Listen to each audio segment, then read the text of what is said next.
Hello बच्चों, तो आज अपन कक्षा 10 की मैथ्स प्रश्नावली 1 से प्रारंभ करेंगे पढ़ना। प्रश्नावली 1 जो है आप सबको पता है वास्तविक संख्याएं हैं। तो आज इससे अपन पढ़ना शुरू करेंगे और साथ में आप सब पेन और रब कॉपी लेकर के बैठें, क्योंकि गणित पढ़ते समय ये अनिवार्य है। तो वास्तविक संख्याएं अपन पढ़ेंगे। वास्तविक संख्याएं,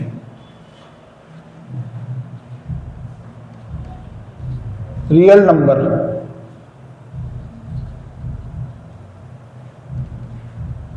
रियल नंबर, वास्तविक नंबर के बारे में पढ़ते हैं अपन।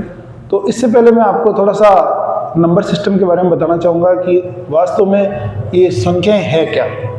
संख्याएं प्रकृति में मौजूद होती है। अधिकतर सारी संख्याएं अपन जो भी चीज़ काउंट करते हैं, चीज़ जैसे एक, कोई न कोई वस्तु एक तो होती है, कहते हैं तो 2, 3 ऐसे काउंट करते हैं अपन। तो सबसे पहले जो संख्याओं में है वह सबसे पहले होती है प्राकृत संख्या।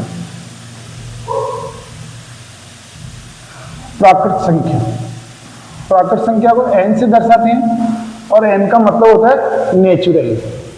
प्राकृत संख्या जो है वो 1 से प्रारंभ होती है। 1, 2, 3, 4, 5 और ऐसे अनंत तक चलती है।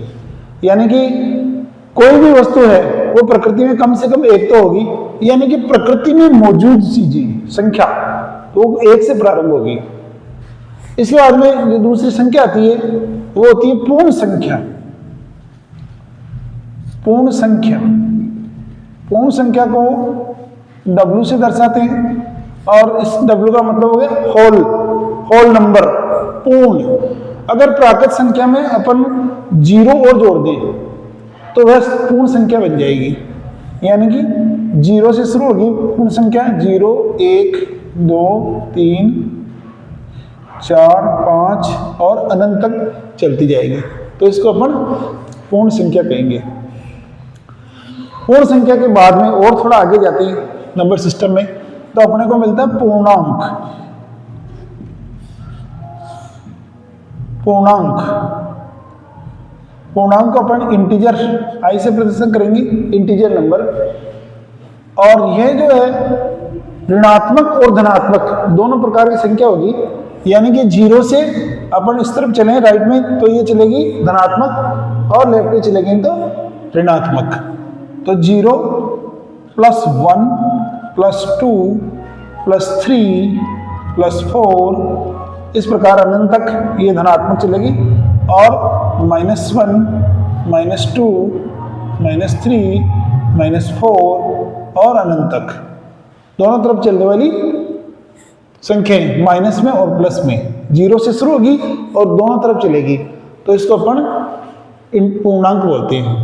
इसके बाद नंबर सिस्टम में आगे बढ़ते हैं अपन परिमेय संख्याएं। परिमेय संख्या क्या होती है? परिमेय संख्या होती है जिसे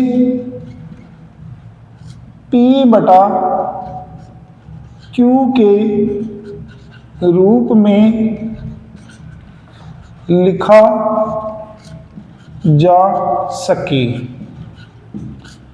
और Q है जो वो ≠ 0, Q का मान 0 नहीं होना चाहिए। साथ ही P व Q पूर्णांक हो, दोनों ही पूर्णांक होने चाहिए। यानी कि अभी तक अपन ने जो नंबर सिस्टम पढ़े हैं, natural number, whole number, integer number और परिमेय संख्या, तो नेचुरल नंबर है अगर इसमें 0 मिला दे तो होल नंबर हो जाएगा। यानी कि होल नंबर में नेचुरल नंबर भी है। इसी प्रकार से जो पूर्ण संख्या है, पूर्ण संख्या में अगर अपन पूर्णांक को मिला दें तो इससे माइनस में और लिख दे, ये तो धनात्मक है और माइनस की तरफ और चले गए तो ये पूर्णांक बन जाता है। यानी कि पूर्णांक में पूर्ण संख्या भी मौजूद है। इसी प्रकार से अगर पूर्णांक को अगर बटे में अगर अंश और हर के रूप में लिखें, इसको मतलब भिन्न भी कह सकते हैं अपन। भिन्न अंश बटे हर होती है। इस रूप में लिखें तो ये भी, इसमें सभी ऊपर जितने भी नंबर है, natural number, whole number, integer number और ये परमेय संख्या, ये सब इसमें मौजूद है। इस परमेय संख्या में ये सभी आ जाते हैं। उदाहरण इसका लेते हैं अपन। जैसे मान लो अपन ने लिखा 2/3, यह एक परमेय संख्या है। इसको मान लो माइनस में लिखें 2/3, तो यह भी परमेय संख्या है। 1, ये भी परमेय संख्या है। ऊपर लिखा p/3, तो इसके नीचे मान लो अपन 1 लिख दें, तो 1 को 1 से डिवाइड करेंगे तो 1 ही आएगा, यानी कि 1 भी परमेय संख्या है। इसी प्रकार से 0 के नीचे अगर बटे में इसी प्रकार से 1 लिख दें तो 0 से डिवाइड करेंगे तो भी 0 आएगा, यानी कि 0 भी परमेय संख्या है। यानी कि कोई भी बटे में लिखी हुई संख्या, अंश और हर के रूप में लिखी हुई संख्या परमेय संख्या है। बस केवल एक इसका है कि इसमें जो नीचे की संख्या है हर वाली, वो 0 नहीं होना चाहिए, वो 0 के बराबर नहीं होना चाहिए। तो ये सब जितने बड़े अपने, ये सब वास्तविक संख्याएं हैं। इसमें एक और चीज है, अपरिमेय संख्याएं। अपरिमेय संख्या क्या होती है? अपरिमेय संख्या जिसे p/q के रूप में नहीं लिखा जा सके।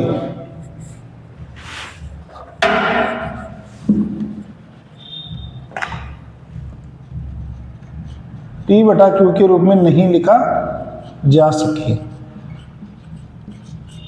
इसकी एक शुद्ध परिवर्तन, इसके उदाहरण देखिए पहले आप। उदाहरण, कोई भी अंडर रूट में लिखी हुई संख्या, ये एक अपरिमेय संख्या होती है। √2, √3, √4 जो है, इसका अपन वर्गमूल निकालते 2 आता है, और 2 एक परमेय संख्या, यानी कि √4 अपरिमेय संख्या नहीं है। √5, पाई का मान, पाई जो है वो भी एक अपरिमेय संख्या होती है। अब अपरिमेय संख्या की विशुद्ध परिभाषा मैं आपको बताना चाहूंगा। अपरिमेय संख्या किसे कहेंगे? अपरिमेय संख्या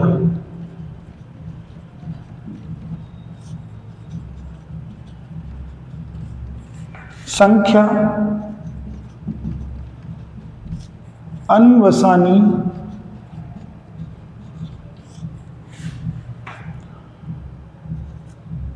अनावृत्ति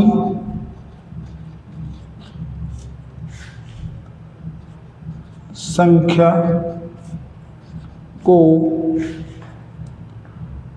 अपरिमेय संख्या कहते हैं। यानी कि अनवसानी अनावृत्ति, जब अपन मान लो इस प्रकार की संख्या हो, जैसे मान लो कोई भी अंश और हर के रूप में संख्या लिखी हुई है, लेकिन इसको अंश को हर से डिवाइड करने पर अनवसानी अनावर्ती संख्या आ रही है, आवर्तित नहीं हो रही है। संख्या में बार बार अलग अलग भाग देने पर कभी कुछ आ रहा है, कभी कुछ आ रहा है, और जो इसका जो भाग है वो समाप्त नहीं। अब आप पढ़ेंगे 1.1 प्रश्नावली से अपन शुरू करते हैं। 1.1 प्रश्नावली में क्वेश्चन नंबर 1 है, निम्नलिखित संख्याओं का HCF ज्ञात करने के लिए यूक्लिड विभाजन प्रमेय का प्रयोग कीजिए। तो इसमें यूक्लिड विभाजन प्रमेय से हैं, मैं आपको अभी जो वर्तमान में है वो आपके HCF निकालने के लिए या LCM निकालने के लिए अभाज्य गुणनखंड विधि का प्रयोग किया जा रहा है। मैं अभाज्य गुणनखंड विधि से इनका HCF ज्ञात करूँगा। क्वेश्चन नंबर 1 है 1.1 क्वेश्चन नंबर 1, 135 और 225, 135 और 225 का HCF ज्ञात करो। इसके लिए अपन इन दोनों का अभाज्य गुणनखंड करेंगे। 135 का अभाज्य गुणनखंड करते हैं अपन। अभाज्य गुणनखंड करते समय आपको सबसे पहले 2 से शुरू करना होता है, और पीछे का देख लीजिए, अगर 2 का भाग जा रहा है तो अब 2 से 2 कर जाता है तो 3 से डिवाइड करो, 3 कर जाता है 4 5, ऐसे आगे अपने को क्रम से आगे बढ़ना है। तो यहाँ पे देखिए पीछे 5 है इकाई का अंक, तो इसमें 2 का भाग जाएगा नहीं, क्योंकि 2 की भाजकता का नियम है कि इकाई का अंक 0 2 4 6 या 8 में से कोई एक होना चाहिए। तो मैं इसको 3 से डिवाइड करने की प्रयास करता हूँ। 3 से डिवाइड करते हैं, 3 चौक 12, हासिल का लगा 1 15 और 3 पंजे 15, 3 से डिवाइड हो गया। आगे और 3 से डिवाइड करता हूँ, 3 एका 3 बचा 1 15, 3 पंजे 15, 3 से और डिवाइड करते हैं, 3 पंजे 15, 5 आया है, 5 को 5 से डिवाइड कर देंगे। ये इसका अभाज्य गुणनखंड हो गया। इसी प्रकार से 225 का अभाज्य गुणनखंड करेंगे अपन। 225 में इसमें भी अपन 3 से डिवाइड करेंगे, 3 7 21 बचा 1 15 हो गए, 3 पंजे 15, फिर 3 से डिवाइड करेंगे, 3 एका 3 3 दूनी 6, 2 बार चला गया, 1 बचा 15 हो गए, 3 पंजे 15, 25 आए। अब 25 में 3 का भाग जाता नहीं है, अपन जानते हैं 3 से डिवाइड नहीं होते हैं, तो अपन 5 से डिवाइड करेंगे, 5 का 5 और 5 का 5। एचसीएफ निकालने के लिए सबसे पहले अपन इसको अभाज्य गुणनखंड के रूप में इसे प्रदर्शित करेंगे 135 के टुकड़े में, 3 इंटू 3 इंटू 3 इंटू 5। देखिए 3 इंटू 3 इंटू 3 इंटू 5। इसी प्रकार से 225 को लिखेंगे 3 इंटू 5 इंटू 5। इसके बाद में एचसीएफ कैसे निकाला जाता है? एचसीएफ जिस संख्या का निकाल रहे हैं उन दोनों के अभाज्य गुणनखंडों में जो कॉमन संख्या है उसमें से अपन लेंगे। तो देखिए यहाँ पे 3 दोनों में है, तो इसमें से कॉमन आ गया, ये 3 लिख दिया पे। इसी प्रकार से यहाँ भी 3 है दोनों में, तो इसमें 3 लिख दिया। आगे देखिए 3 ऊपर वाले में है लेकिन नीचे वाले में नहीं है, तो 3 को छोड़ देंगे अपन, इग्नोर करेंगे। 5 नीचे वाले में भी है, तो 5 को ले लेंगे अपन, ये 5। अब अगला यहाँ पे ऊपर कुछ नहीं बचा है, नीचे 5 बचा, लेकिन ऊपर एक्स्ट्रा 5 अपने पास में नहीं है, तो इन सबको मल्टीप्लाई कर देंगे, वो अपना एचसीएफ होगा। 5 3 15 और 15 3 45, यानी कि 45। 135 और 225 का एचसीएफ आया है 45। अब इसी का मान लो एलसीएम ज्ञात करें अपन, वो एलसीएम में लिख देता हूँ मैं, दोनों ही इस उदाहरण में दोनों ही अपन ज्ञात करके बताता हूँ। एलसीएम भी ज्ञात करें, एलसीएम ज्ञात करके देखते हैं अपन।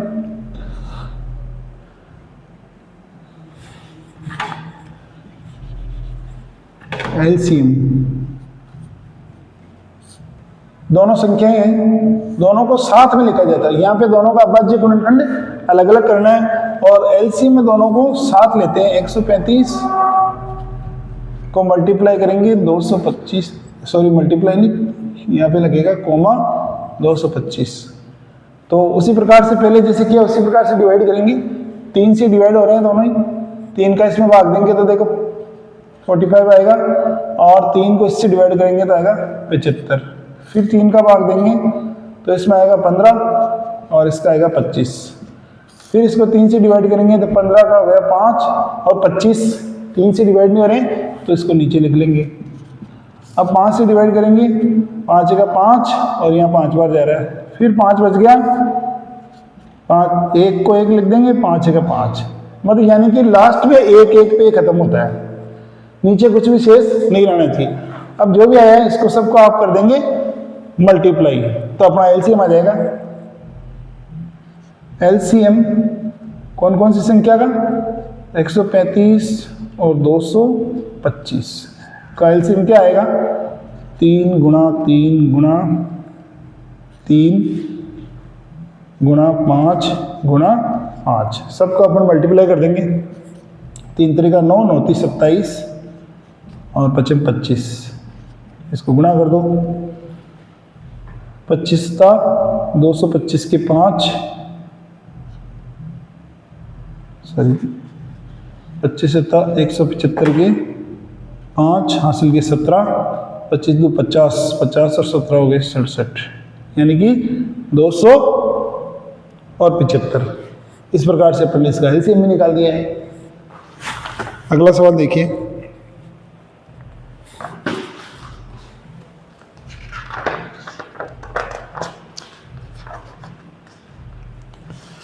अब मैं एक संख्या लेकर के आपको अभाज्य गुणनखंड करना सिखा रहा हूँ। वैसे अभाज्य गुणनखंड इसमें भी है, लेकिन मैं एक संख्या ले रहा हूँ 3825।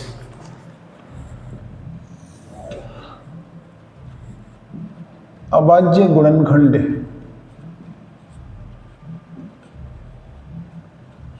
अभी आपके बोर्ड की जो प्रश्नावली है उसमें प्रश्न नंबर 4 या तो या 5 उनमें से अभाज्य गुणनखंड का प्रश्न आता है 1 नंबर का।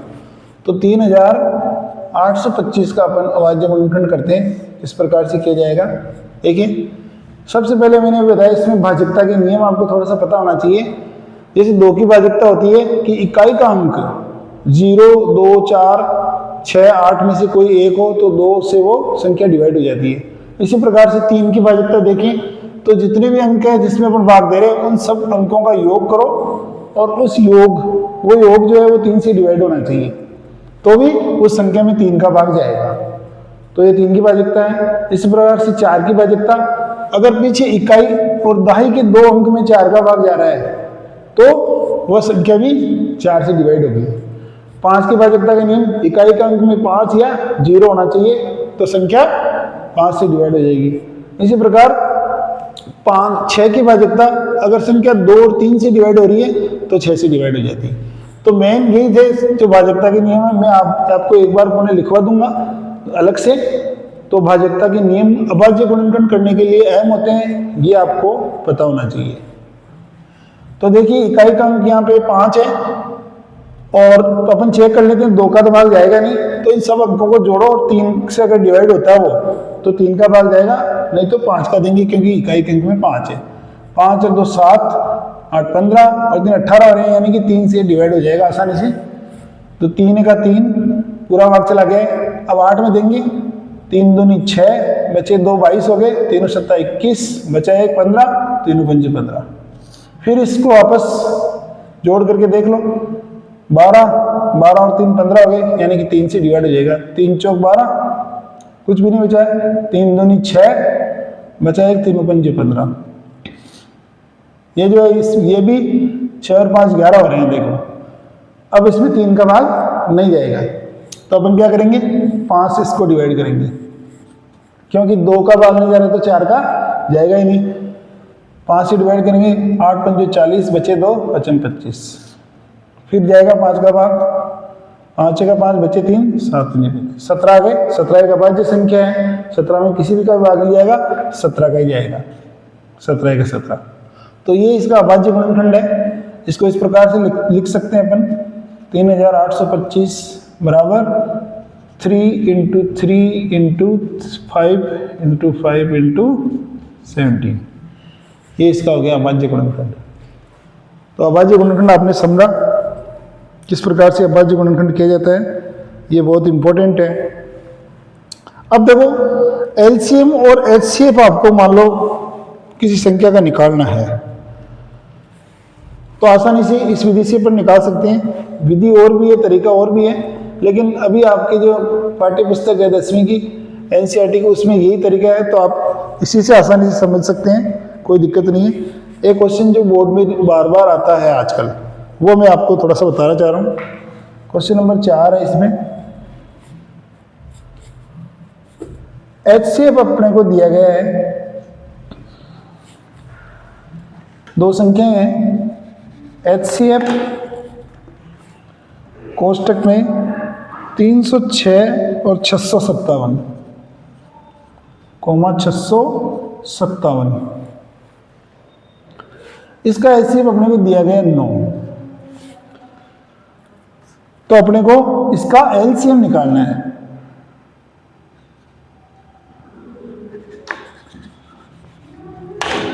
तब एलसीएम ज्ञात करो। एलसीएम ज्ञात करेंगे अपन। देखो, इसके लिए फार्मूला है, एचसीएफ गुणा एलसीएम बराबर प्रथम संख्या गुणा द्वितीय संख्या। इसको आप अच्छी तरह से अपने जेब में उतारिए। ये बहुत इंपॉर्टेंट है। ये एक तरह से इसका एक क्वेश्चन ऐसा भी आता है आजकल कि एलसीएम और एचसीएफ का संबंध लिखो, प्रथम संख्या या द्वितीय संख्या, या ऐसे लिख सकते हैं कि संख्याओं के साथ में एलसीएम और एचसीएफ का संबंध दर्शाइए। तो आपको ये फार्मूला वहाँ पे लिखना पड़ेगा। ठीक है, मैं आपको ज्ञात करके बताता हूँ। अपने को ज्ञात करना है एलसीएम, एचसीएफ अपने को इसका दिया है 9, एचसीएफ की जगह एचसीएफ लिख देंगे। एलसीएम बराबर प्रथम संख्या 306, इसको गुणा कर देंगे, द्वितीय संख्या है 657। अब ये एक समीकरण बन गई है, जहाँ भी इक्वल का साइन आ जाता है कहीं भी बीच में तो वह एक समीकरण होती है। तो एलसीएम कहीं छोड़ेंगे और 9 को इसके डिवाइड में डाल देंगे। तो एलसीएम क्या आ जाएगा, 306 गुणा 657 बटे हुए 9। अब 9 से इसको डिवाइड कर दीजिए आप।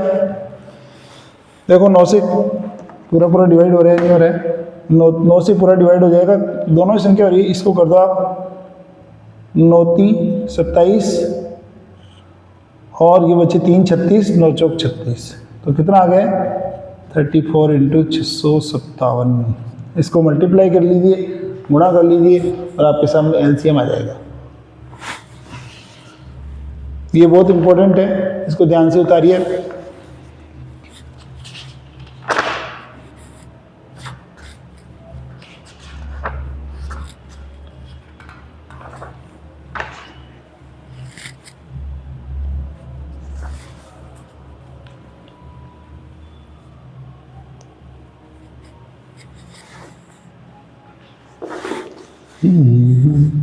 अब इसके बाद अपन करेंगे √2 को अपरिमेय संख्या सिद्ध करना।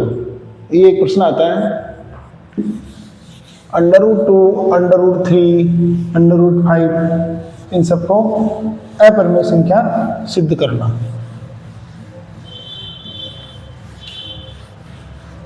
समझिए ध्यान से।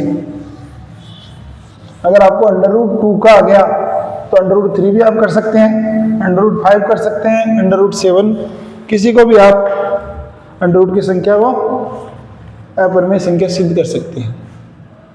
तो क्वेश्चन क्या है, √2 को अपने को अपरिमेय संख्या सिद्ध करना है।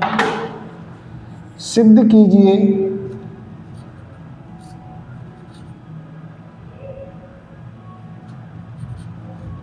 कि √2 एक अपरिमेय संख्या है। इसको अपने को सिद्ध करना है। तो देखिए सॉल्व करते हैं। अपने को दिया गया √2 एक अपरिमेय संख्या है, यहाँ पे सिद्ध करना है। तो इसके लिए अपन क्या करेंगे, इसके विपरीत इसको मान लेंगे, माना कि √2 एक परिमेय संख्या है, और फिर इसको लेकर के अपन चलते हैं और कोशिश करते हैं कि √2 एक अपरिमेय संख्या यह सिद्ध करने की। तो देखो सबसे पहले अपन करेंगे, माना कि √2 एक परिमेय संख्या है।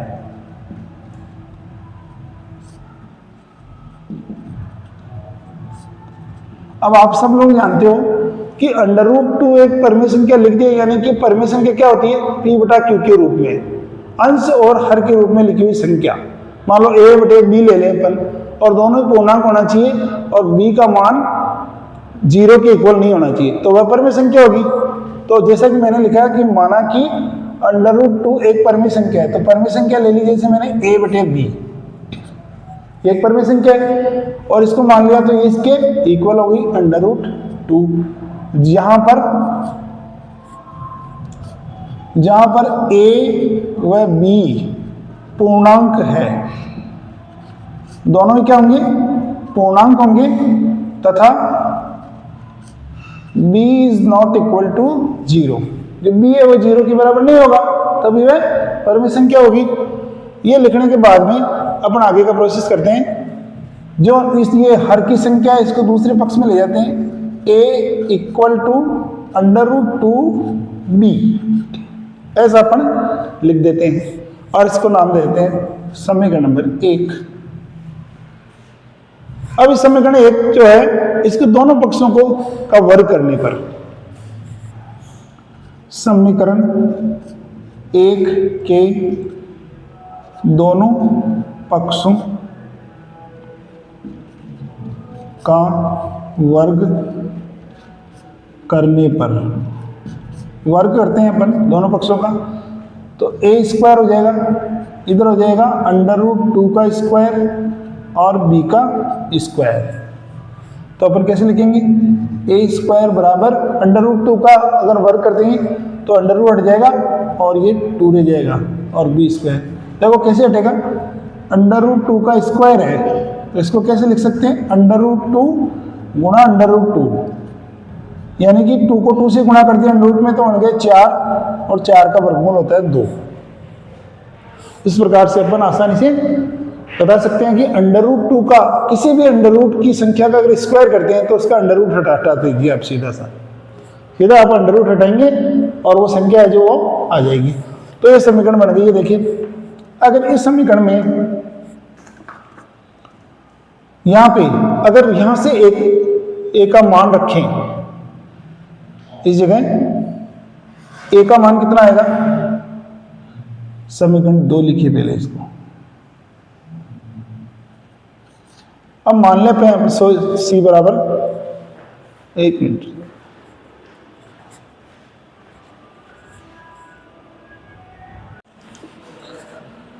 तो यहां पर जहां a स्क्वायर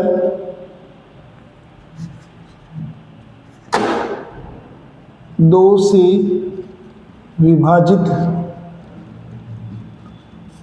है, अतः ए बी 2 से विभाजित होगा, अतः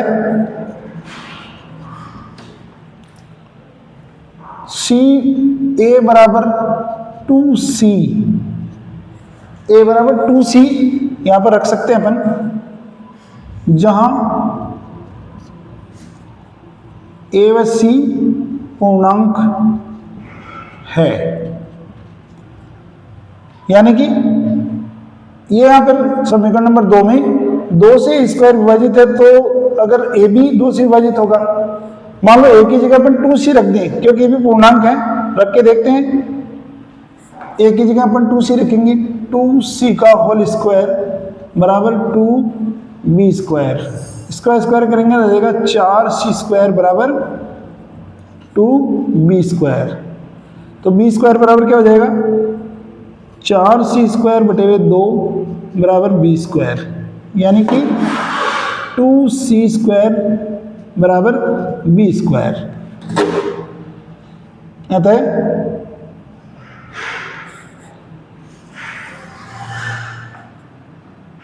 यहां 2c स्क्वायर को विभाजित करता है, अतः 2c को भी विभाजित करेगा। यहां पर c भी पूर्णांक है, अतः 2c स्क्वायर को विभाजित करता है तो c को भी विभाजित करेगा, अतः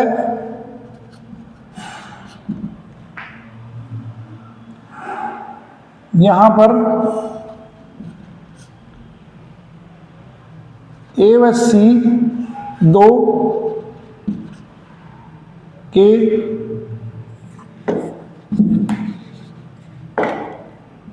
दो उभयनिष्ठ गुणनखंड खंड होंगे, जो कि इस बात का विरोधाभास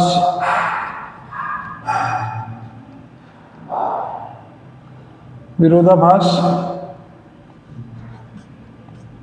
करता है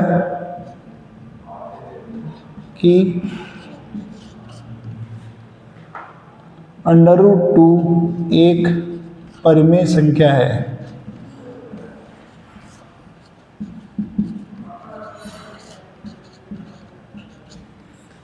जो अपन ने परिकल्पना मानी थी यहाँ पे कि √2 एक परिमेय संख्या है और इसको लेकर अपन यहाँ से चले थे, लेकिन यहाँ जाते जाते अपनी परिकल्पना फेल हो गई, क्योंकि ए और सी दोनों के उभयनिष्ठ गुणनखंड आ रहे हैं, जबकि ऐसा नहीं होता है। उभयनिष्ठ गुणनखंड जो यहाँ पे होगा नहीं, यहाँ पे एक और एक उभयनिष्ठ गुणनखंड है, यहाँ केवल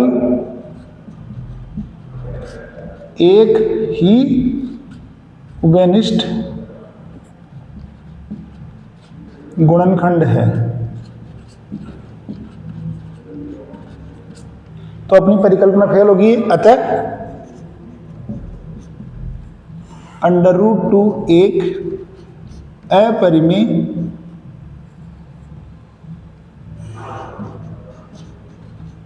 संख्या है। यही अपने को सिद्ध करना था, लिख देंगे यही सिद्ध करना था। That's prove. अपन ने सिद्ध कर दिया है √2 को। तो अपन कैसे, मैं एक बार आपको पुनः थोड़ा सा समझाना चाहूंगा। माना कि √2 एक परिमेय संख्या है, ये अपन लेके चलेंगे। अपने पास में लिखा है कि सिद्ध कीजिए कि √2 एक अपरिमेय संख्या है। अपन ने इसके विपरीत माना है, उल्टा, कि √2 एक परिमेय संख्या। और अपन जानते हैं कि परिमेय संख्या क्या होती है, अंश और हर के रूप में लिखी हुई संख्या परिमेय संख्या होगी, जहां पर ए और बी जो ऊपर अंश और हर है वो दोनों पूर्णांक होंगे, साथ ही जो हर वाली संख्या है वो 0 के बराबर नहीं होगी। यहाँ पे लिख दिया अपने। अब इसका जो नीचे वाला हर है इसको सामने ले जाते हैं और इसको समीकरण नंबर 1 नाम देते हैं। समीकरण 1 के दोनों पक्षों का वर्ग करेंगे अपन। वर्ग किया तो a² और √2 का वर्ग किया तो 2, तो a² बराबर 2 भी बना। इसको अपन ने समीकरण नंबर 2 नाम दिया है। जहां पर अपन ने क्या करा है, a² जो इसको 2 से विभाजित कर सकते हैं।